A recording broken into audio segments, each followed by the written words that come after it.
Hi, amigos, esse é o canal acadêmico com mais um vídeo comum do canal acadêmico e do canal Coronavírus. De maneira que nesse vídeo eu vou tentar explicar para vocês, tentar ajudar vocês a compreender o porquê dessa polêmica envolvendo a ivermectina no tratamento da Covid-19. Como se sabe, existem basicamente dois medicamentos que são comprovadamente aceitos para o tratamento da Covid-19, ou seja, o Paxlovid e o Molnupiravir. E relativamente à ivermectina, que apresenta um mecanismo bastante semelhante, um mecanismo de ação bastante semelhante ao Paxlovid, a polêmica permanece. E a origem dessa polêmica relativamente à ivermectina, se a ivermectina apresenta ou não efeito anti-Covid-19, inibidor da replicação viral, se sabe que a ivermectina é um dos medicamentos essenciais na lista de medicamentos essenciais da Organização Mundial da Saúde e é amplamente utilizada como um antiparasitário. Além do que, a ivermectina apresenta comprovado efeito antiviral contra vírus da dengue, da chikungunya, dentre outros vírus. Além do que, também já apresenta efeito comprovado, efeito anticanceroso, alguns mecanismos comprovadamente anticancerosos. Apesar disso, a polêmica relativamente a esse possível efeito da ivermectina no contexto da Covid-19, ela iniciou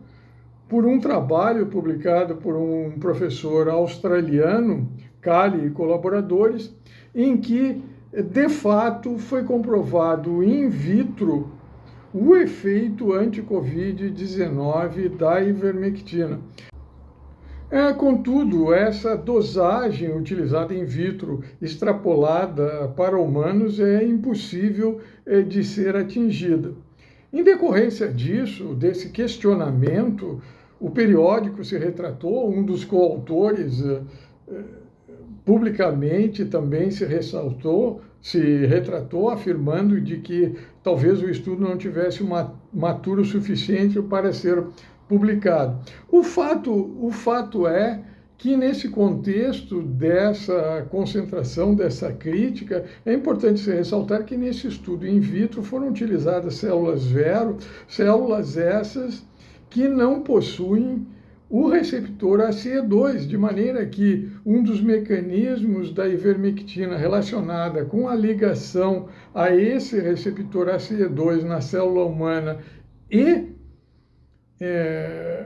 relacionada com esse possível efeito anti-Covid-19 via inibição desse receptor, não foi considerada nesse estudo, daí a maior necessidade de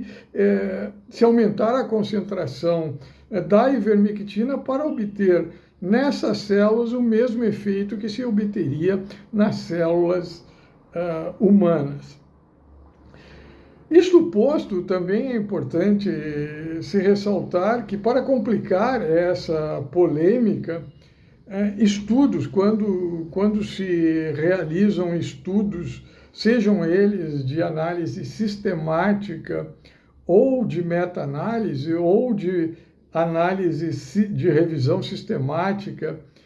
e meta-análises, dependendo do estudo, dependendo da meta-análise, se encontra uma diferença significativa favorável ao efeito da ivermectina. Noutros estudos se encontra uma diferença estatisticamente não significativa. O fato é que, quando se realizam estudos de revisão sistemática e meta-análise essa com 4, 5, com menos de 20 estudos decorrentes dessa revisão sistemática, se aponta para esse efeito anti-Covid-19 da ivermectina uma não significância estatística. Contudo, quando se realizam estudos em meta-análise com mais de 40 estudos, que estatisticamente descartaria a influência da heterogeneidade presente em estudos de meta-análise com menos de 20 estudos, ou seja, de revisão sistemática e meta-análise com menos de 20 estudos. E se utiliza, se considera meta-análises com mais de 40 estudos, que em tese descartaria a influência dessa heterogeneidade, seja na não significância estatística ou na significância estatística, os resultados dessas meta-análises com mais de 40 estudos apontam